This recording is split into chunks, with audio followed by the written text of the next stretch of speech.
Right now, somewhere in the world, someone is lighting something on fire and breathing in the smoke. They have been doing this for a very long time. Longer than civilization, longer than agriculture, longer than writing, cities, or wheels. The act of deliberately inhaling smoke is so old that calling it a human habit barely scratches the surface. It is closer to a human instinct. But here is the question almost nobody thinks to ask. When did it actually start? Not the cigarette, not the pipe, not the hookah or the cigar or the hand-rolled tobacco leaf. When did the first human being decide, consciously and deliberately, to breathe in smoke? And why? The answer reaches back further than almost any other human behavior you can name. And once you understand where it came from, you will never look at the act of smoking the same way again. To understand when humans started smoking, you first have to understand something about fire. Your ancestors controlled fire. This is one of the most transformative moments in all of human prehistory. The current archaeological consensus, shaped in large part by the work of researcher Richard Wrangham at Harvard University, places the controlled use of fire at somewhere between 1 and 2 million years ago. Wrangham's cooking hypothesis argues that the mastery of fire and the cooking of food is directly responsible for the reduction of the human gut, the expansion of the human brain, and the dramatic increase in the caloric efficiency of the human diet. Fire did not just warm your ancestors, it made them human in a measurable biological sense. And where there is fire, there is smoke. Your ancestors lived inside it. They slept beside it. They breathed it every single night of their lives. Smoke was not an occasional presence. It was a constant companion. It flavored their food. It kept predators away. It provided light in total darkness. And it almost certainly produced its first psychoactive effects entirely by accident. Here is what happened. Certain plants, when burned, release compounds that cross the blood-brain barrier and produce altered states of consciousness.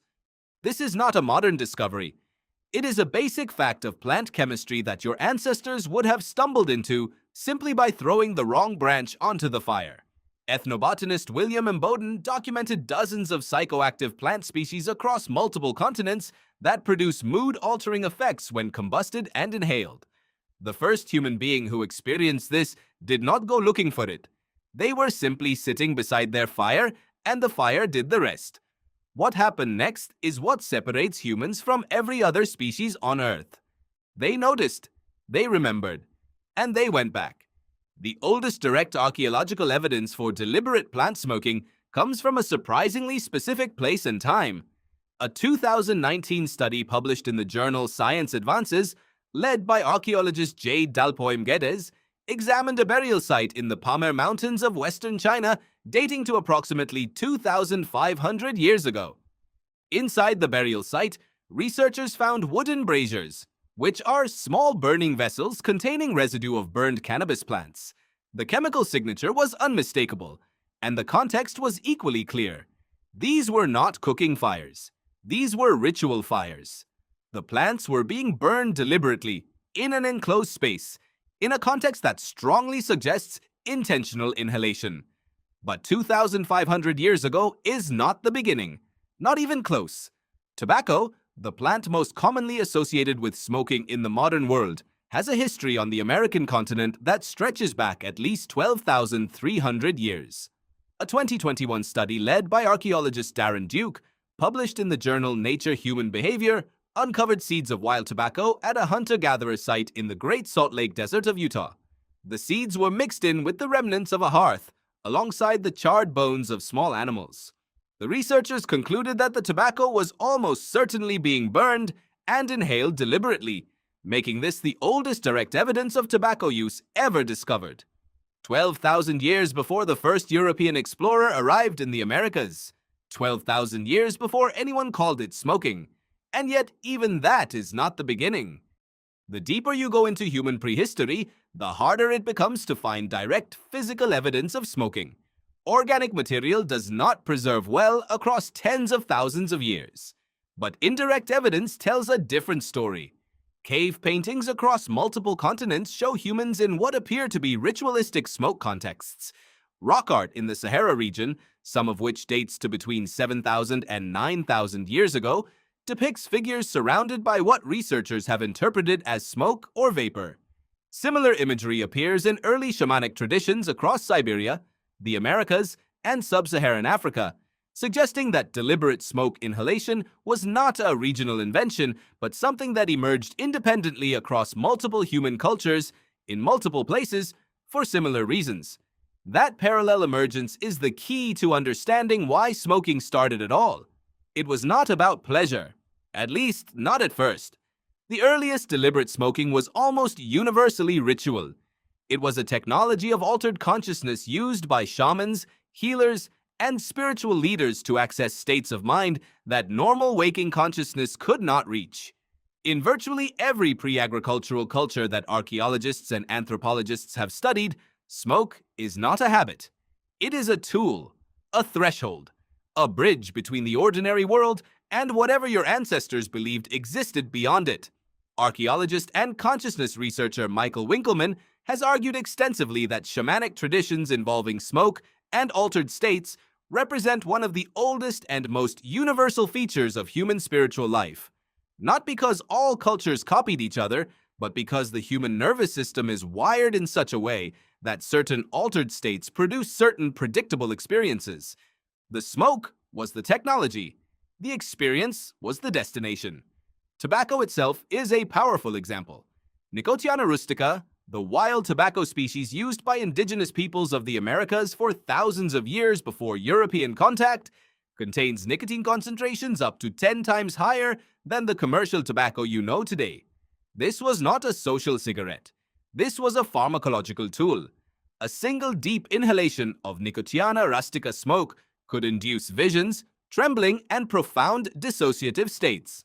Anthropologist Johannes Wilbert, who spent decades documenting the tobacco shamanism of South American indigenous cultures, described nicotine at these concentrations as a full-spectrum psychedelic compound capable of producing experiences indistinguishable from those caused by classic hallucinogens.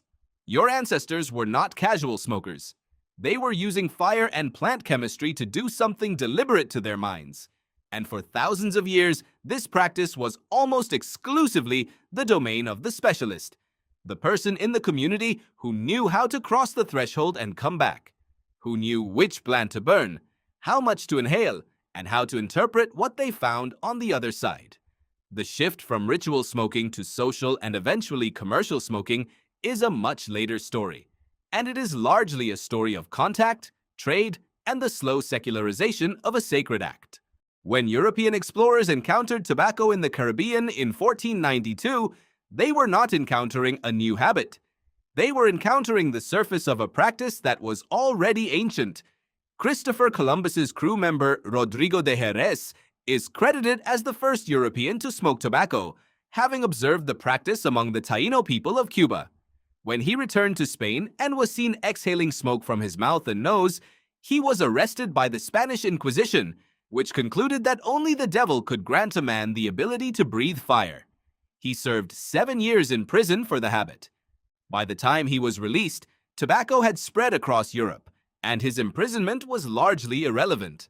Within a century of European contact with the Americas, tobacco had reached virtually every corner of the known world. It moved along trade routes faster than almost any other substance in recorded history. By the early 1600s, it was being smoked in England, Portugal, the Ottoman Empire, Persia, China, Japan, and West Africa.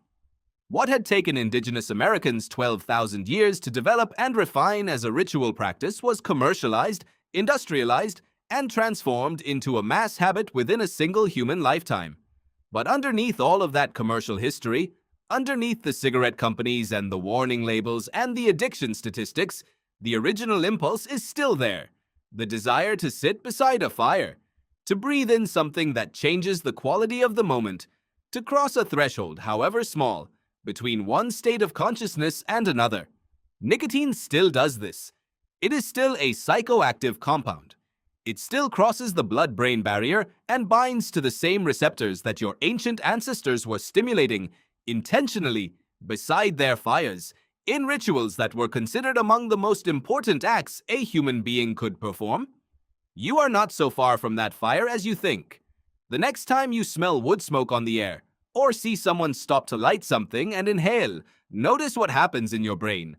Notice the pause, the breath, the moment of stillness.